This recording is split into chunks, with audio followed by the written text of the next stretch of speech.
یوسف علیہ السلام نے دل ہی دل میں بس اتنا کہا کہ اے میرے رب، تو میرے باپ کے دل کو ویسے تھام لینا جیسے تو نے مجھے کنویں کے اندھیرے میں تھام لیا ہے۔ یوسف علیہ السلام صبر پہ صبر کرتے رہے۔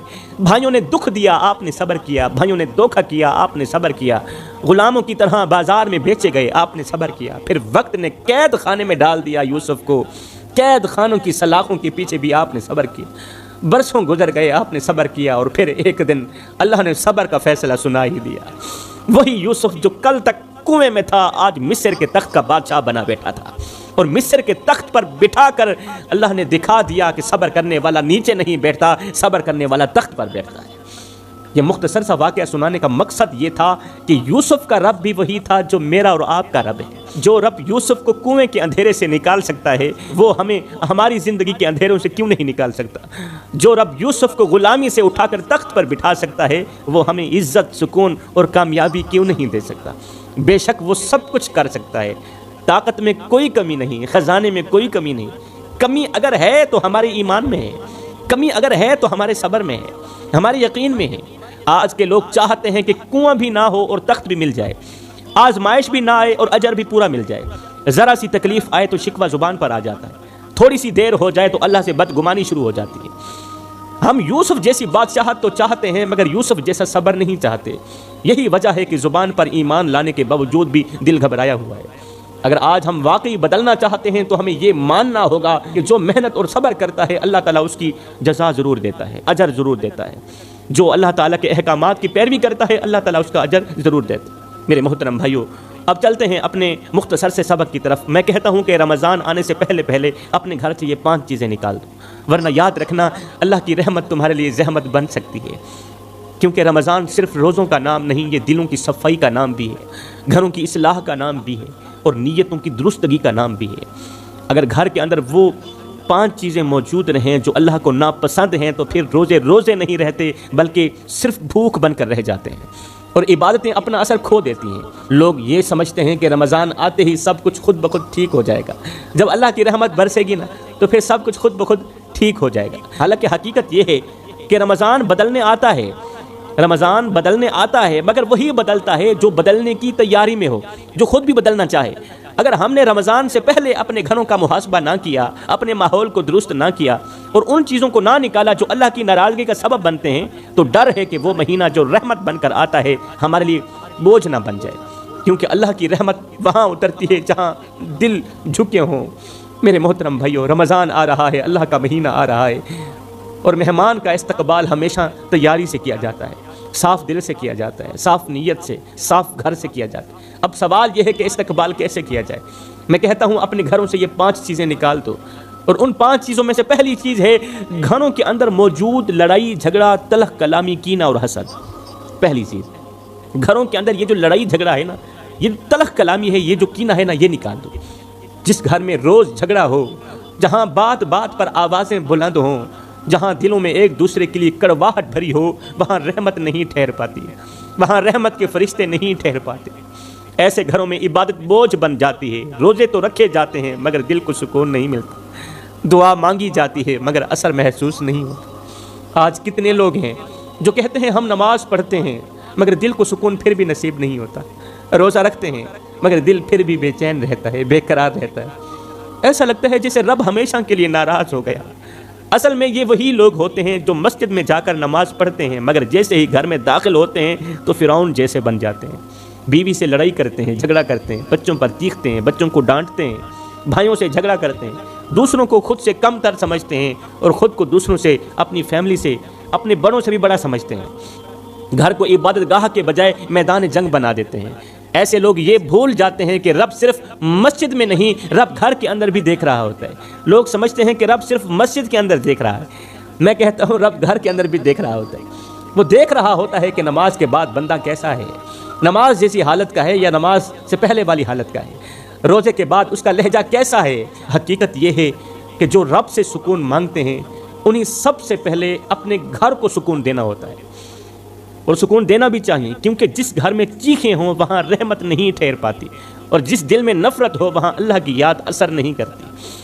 یہ تو ہو گئی پہلی چیز کہ رمضان آنے سے پہلے، روزہ رکھنے سے پہلے، سب سے پہلے ہمیں اپنے گھروں کی لڑائی جھگڑا ختم کرنا ہے، گھر سے باہر نکالنا ہے۔ اور دوسری چیز جو گھر سے نکالنی ہے وہ ہے دلوں میں چھپی ہوئی نفرت۔ اور دوسری چیز جو ہم نے اپنے گھر سے نکالنی ہے وہ ہے دلوں میں چھپی ہوئی نفرت، ضد اور معافی نہ دینے کی عادت۔ یہ چیزیں ہم نے نکالنی ہے، کیونکہ جس دل میں کینہ ہوتا ہے وہاں دعا رک جاتی ہے، اور جس گھر میں ضد ہوتی ہے وہاں رحمت نہیں ٹھہر پاتی۔ تیسری چیز جو ہم نے نکالنی ہے وہ ہے گھروں کے اندر گناہوں کی عادتیں، چاہے وہ زبان کے گناہ ہوں، موبائل کے ذریعے آنے والی نافرمانیاں ہوں، یا وہ کام جو تنہائی میں کیے جاتے ہوں اور اللہ کو ناراض کرتے ہوں۔ کیونکہ جس گھر میں گناہ معمول بن جاتے ہیں وہاں عبادت اپنا اثر کھو دیتی ہے۔ چوتھی چیز جو ہم نے نکالنی ہے وہ ہے ناشکری اور ہر وقت شکایت کرتے رہنا، ہر وقت حالات کا رونا روتے رہنا، رزق کا شکوہ کرتے رہنا، رشتوں کی شکایت کرتے رہنا، کیونکہ ناشکری نعمتوں کو روک دیتی ہے اور شکر رحمت کو کھینچ کر لاتا ہے۔ اور پانچویں چیز جو سب سے زیادہ خطرناک ہے جو ہم نے گھر سے نکالنی ہے وہ ہے گھروں سے اللہ کا ذکر ختم ہو جانا۔ ذکر کا ختم ہو جانا، یہ والی جو عادت ہے یہ ہم نے نکالنی ہے، یہ والا جو گناہ ہے یہ ہم نے نکالنا ہے۔ نماز کا بس نام رہ جانا، قرآن کا بند ہو جانا، یہ ہم نے نکالنا ہے، کیونکہ جس گھر میں اللہ کا ذکر نہیں ہوتا وہ گھر زندہ نظر آتا ہے مگر حقیقت میں مردہ ہوتا ہے۔ اس لیے میرے محترم بھائیو، رمضان آنے سے پہلے اگر ہم نے یہ 5 چیزیں اپنے گھروں سے نکال دیں تو یقین جانیے رمضان ہمارے لیے بھوک نہیں بلکہ نور بنے گا، مشقت نہیں بلکہ رحمت بنے گا، اور عبادت بوجھ نہیں بلکہ سکون بن جائے گی۔ اللہ تعالی ہمیں سکون عطا کرے گا۔ میں دعا کرتا ہوں اللہ تعالی اچھی نصیحتوں پر عمل کرنے کی توفیق عطا فرمائے، آمین ثم آمین، وما علینا الا البلاغ المبین۔ جی تو دوستو، یہ بیان قاری صاحب کا آپ کو اچھا لگا ہو تو اس چینل کو کر لیں سبسکرائب، تاکہ اس طرح کی ویڈیو آپ کو بر وقت ملتی رہیں گی، اور ایک اچھا سا کمنٹ کر دیں کس شہر سے آپ ہماری ویڈیو دیکھ رہے ہیں، اور لائک بھی کر دیں۔ لائک سے یار ویڈیو کو بوسٹ ملتا ہے، آپ کے پیسے نہیں جاتے، آپ لائک کا بس انگلی ہی لگانی ہے اور میرا کام ہو جانا ہے۔ تو ایک ایک کر کے قطرہ قطرہ بنتا ہے، تو آپ ایک لائک کریں گے، ایک لائک اور بھائی کرے گا، اس طرح پتہ نہیں میری ویڈیو کو کتنا بوسٹ مل جائے گا۔ مہربانی، اللہ حافظ، ملیں گے نیو ویڈیو کے ساتھ۔